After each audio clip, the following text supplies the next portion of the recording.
50 वर्ष अगाडि बग्ने कोसी चाहिँ यो क्षेत्रमा गइरहेछ। यो क्षेत्रमा सबै मान्छेहरूको बसोबास माथि फाटेर आउँछ, मान्छे मारेर खाउँ जस्तो भइसक्यो। यतातिर त रात आएको छैन। हाम्रोतिर भाँडो दियो, तिरपाल दियो, खानु छैन। हार्दछन् पुगे 1 किलो चामल दिएन कसैले, अहिले कोसी बिहार होइन कसैले, अहिले कोसी बिहार 2 किलो चामल किनेर लाँदैछु। अनि यहाँ चाहिँ लुटेर उतै रोक पानी छैन, एउटा कल छैन। त्यहाँ 5000 जनतामा एउटा कल छैन, पानी आयो। यो पानी खाएर त्यस्तो भयो।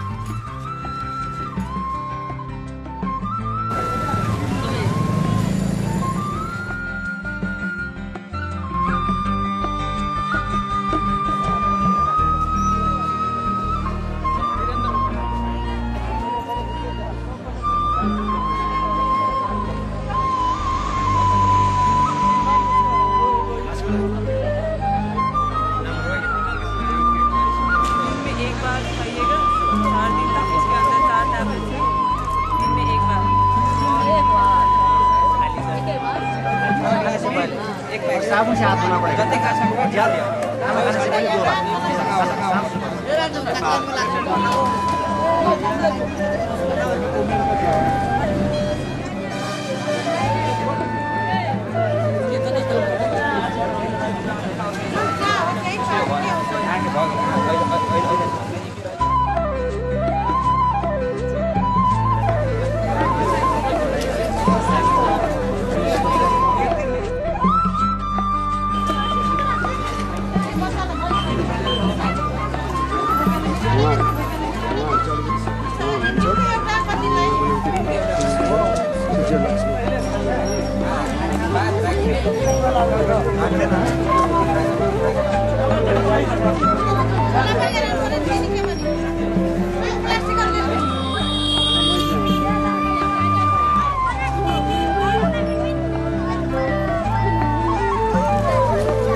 घरमा हुन्छ भने हामीलाई थाहा भयो। तपाईँ घरमा हुन्छ भने थाहा भयो नि धेरै कुरा।